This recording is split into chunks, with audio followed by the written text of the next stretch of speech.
everybody, welcome back to the old channel.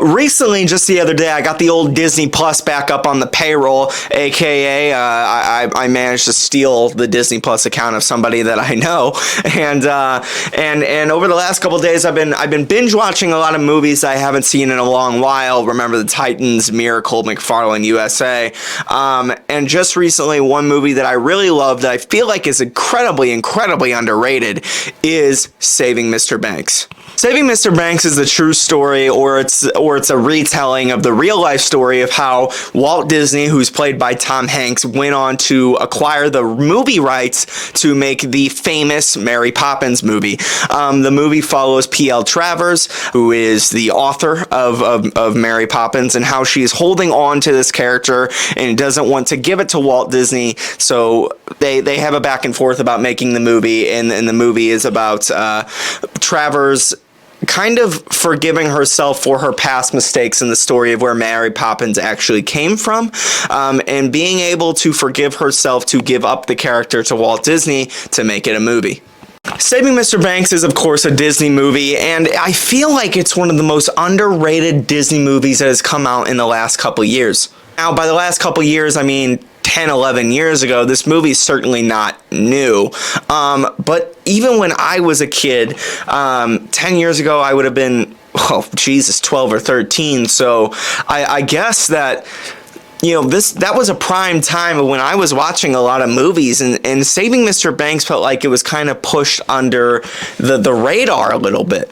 Saving Mr. Banks had a budget of $35 million, and they made $117 million off the film. It grossed about $83 million, so, needless to say, it made a profit for sure. And Saving Mr. Banks, critically and commercially, was a success, but I don't feel like a lot of people talk about it to this day, and that's tragic. I'm a big fan of movies whenever they tell nonfiction events, especially events that people may find interesting that may float under the radar a little bit. I think about the situation of Saving Mr. Banks and the Mary Poppins story, and seeing Walt Disney come to life, and who better than Tom Hanks to play that role, right? Just talking about this cast of this movie alone is incredible. Tom Hanks as Walt Disney, and Emma Thompson as P.L. Travers, Colin Farrell as Travers' father of P.L. Travers, B.J. Novak, Paul Giamatti, Jason Schwartzman, Bradley Whitford, Ruth Wilson. Absolutely stunning. You get incredible performances by all of them. Every one of them brings in an absolutely incredible performance, and none of it floats under the radar, which is something that I absolutely love. Now, the main focus of this movie isn't Walt Disney. Tom Hanks is Walt Disney, and Tom Hanks, of course, like he does, puts in an absolutely incredible role. The main focus of this movie is P.L. Travers and her, the mental battle that she's kind of facing in the growth of that character. And my favorite part about this movie is probably the peek behind the curtain that you get to see of Walt Disney, because we didn't get to, a lot of us at least, I'm thinking most of us, didn't get to live when Walt Disney was around, so we don't really know what he was like, or how he acted, or who he was. But I think Tom Hanks brings forth in this movie, and maybe not all of it's true, but very interesting tropes and characteristics of Walt Disney, what his motivations are, what his passions are, why a lot of his stories and motivations are pushed forward by his daughters. Even the little things, like how none of his workers call him Mr. Disney because he has such respect for his father, how he doesn't want to push forward bad habits, that's why he smokes indoors, and just kind of the working nature that he had at the Walt Disney Studios at the time. Even at the end of the movie, where Tom Hanks is able to bring in a really humane side of Walt Disney, as he tells the story about how his father made him and his brother go out in the snow of Kansas City, Missouri during the very harsh winters, and handing out newspapers. You never thought that you would see Walt Disney emotional. And again, like, this isn't the real Walt Disney, I get it, but it's Tom Hanks playing Walt Disney. And I just love the idea of a movie of bringing larger to life characters and just being able to see them right in front of you as real people. Because I feel like a lot of people don't seem to understand celebrities are not larger than life characters, even if it seems like they are. They're just people. They are flawed people who may let the fame and the money get the best of them to make them think like they're better than you at times, but I can assure you they're not at all. And that's a notion that P.L. Travers brings into this movie, is that she doesn't buy into the Walt Disney is the almighty thing. She doesn't give a shit, and Walt Disney doesn't carry himself that way in this movie at all, but she knows that the world does, and she's not willing to respond in that way.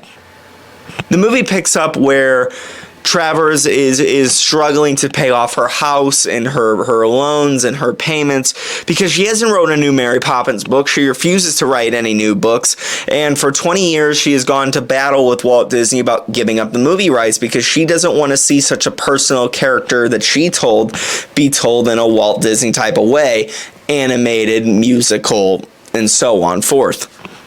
Because what you find out throughout the movie is that Travers, P.L. Travers, in the Mary Poppins story that she written was a real life telling story or inspired by her real life traumas.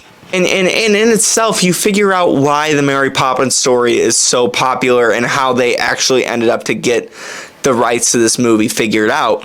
Is because Walt Disney, who went over something similar like Travers is doing, where Pat Powers wanted the rights to Mickey Mouse, he's now wants the rights to Mary Poppins, and Walt Disney didn't want to give up the rights to the mouse because he felt like the mouse, Mickey Mouse, was important to him and his past. It was family to him, same way as Travers feels about her past and her family and the things that she went through, and that's why she doesn't want to give the rights to Mary Poppins over to Walt Disney, because she doesn't feel like he understands. And it isn't till the end of the movie where you find out that Walt didn't really understand. He thinks that he understands, but he doesn't get the importance of Mary Poppins to P.L. Travers.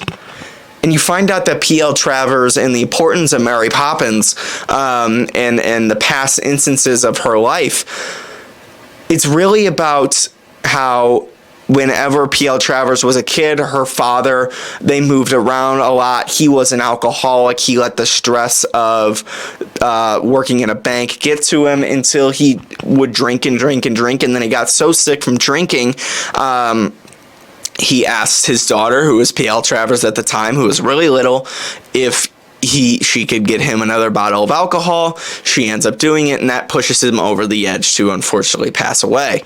Now, of course, as a child and her growing up, she figures out that it may have been her fault in some instances, and she blames herself for a really long time, her entire life. Now, Mary Poppins is her aunt in real life who comes in to clean everything up and help everything and promises to make everything better and potentially save her father. Unfortunately, her father ended up passing away. So what P.L. Travers does whenever she's an adult, writes the story of Mary Poppins. And Mary Poppins is the story of what would happen if the aunt came in and actually saved the dad. And you come to find out that Mary Poppins isn't there to save the children in the actual book. She's there to save Mr. Banks. And that is what the importance is to P.L. Travers. Is that Mary Poppins was never there to save the kids. Mary Poppins was there to save Mr. Banks, just as she was hoping that her aunt would be there to save her own father. The good story lives on in her imagination, and she doesn't want to give up that good story. And when you start to peel back those layers, as this movie does so incredibly well, you start to notice how this movie is so successful critically and commercially, and why it's so disappointing that this movie isn't talked about more. Besides Tom Hanks as Walt Disney and Emma Thompson as P.L. Travers, Colin Farrell as the father. Colin Farrell is like a different person in every movie he's in, and I get that's the point as an actor, but I mean, he just, from the Penguin, or from this to the Penguin, How? I don't understand. We gotta start talking about Colin Farrell as a better actor, and Jason Schwartzman and Bradley Whitford as the scriptwriters of the film. They're main characters or really important side characters. They're great. Paul Giamatti as the taxi driver. He's so heartwarming in this movie. It's hard to hate him. You just love him, and you really love every character in this movie. They're all great, and it's just this movie's so good. If you have the time, I definitely recommend going back and checking out Saving Mr. Banks, because not enough people talk about it. And I think that you would find that this movie is really great, and it's almost damn near perfect. So go back, check out Saving Mr. Banks. Anyway, see you on the next one. Peace, love, adios.